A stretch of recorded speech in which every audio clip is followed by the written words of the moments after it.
Alors, si vous êtes ici, c'est parce qu'il y a quelqu'un qui vous a demandé de répondre à la question suivante. Combien de gouttes d'eau peuvent tenir sur une pièce de monnaie avant que ça déborde?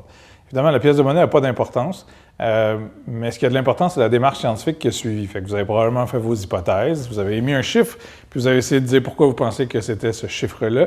Ensuite, vous avez fait votre protocole, probablement que ça impliquait un compte-gouttes, une pièce de monnaie, de quoi noter les résultats. Puis ensuite, vous avez fait votre expérience. Donc, vous avez laissé tomber des gouttes. Vous avez pas remarqué qu'il y a plein de paramètres intéressants, la hauteur, la vitesse, la pression, l'angle du compte-gouttes, etc. Et vous êtes arrivé à votre bilan. Et dans votre bilan, il devrait y avoir la comparaison avec l'hypothèse de départ. Et je présume que la différence entre l'hypothèse de départ et vos résultats était quand même assez grande. Vous avez atteint probablement un nombre beaucoup plus élevé de gouttes sur votre pièce de monnaie que ce que vous aviez pensé initialement. Et là arrive la question, parce qu'on vous demande à la fin d'un bilan de fournir une explication scientifique, qu'elle soit provisoire ou pas.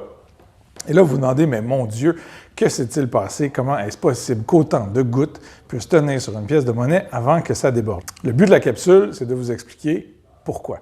Alors, première chose à savoir, vous travaillez avec de l'eau.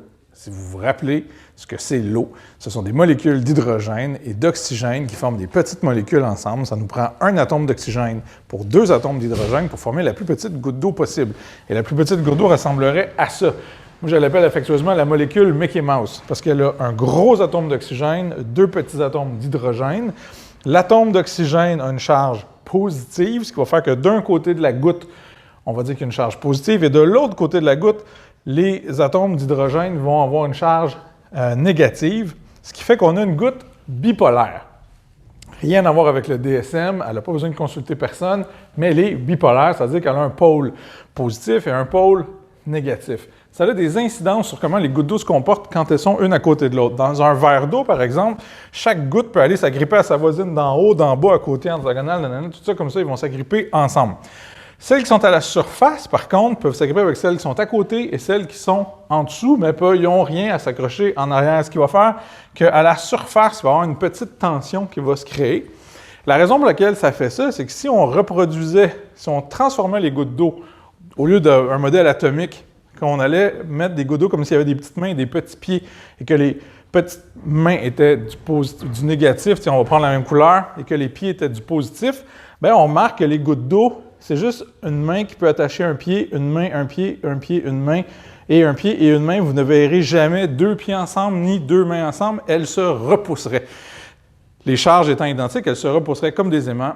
Ce qui va faire que quand vous avez une pièce de monnaie à plat comme ça, puis que vous mettez de l'eau, les gouttes vont s'attacher ensemble tout le temps, et à la surface, il va y avoir une tension où les gouttes se collent ensemble, et c'est pour ça qu'on a besoin de la tension de surface, parce que c'est quelque chose qui a lieu à la surface quand les gouttes se tiennent ensemble.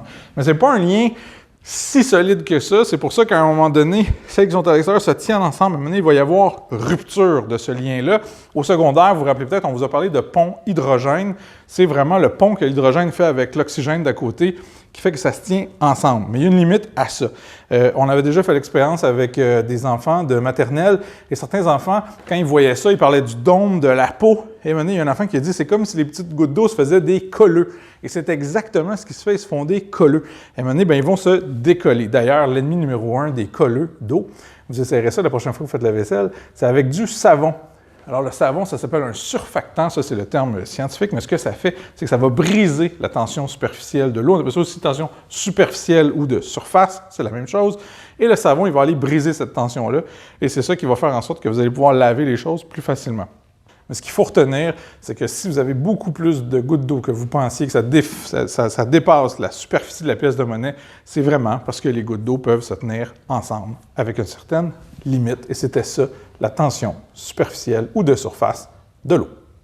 Donc, autre chose par rapport à la tension de surface de l'eau. Vous voyez, j'ai mis de l'eau avec un compte-gouttes jusqu'à temps que j'en ai plus que le rebord du verre. Fait que si vous voyez bien, j'en ai vraiment beaucoup et ça dépasse la hauteur du contenant. Je peux y aller comme ça jusqu'à temps que ça... Et voilà, ça vient de déborder.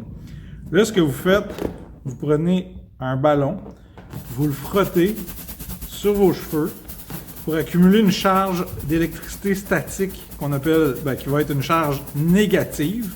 Donc, ces moins-là qui vont être accumulés sur le banc vont aller s'attirer aux plus qui sont dans l'eau, puis vous allez voir ce que ça donne.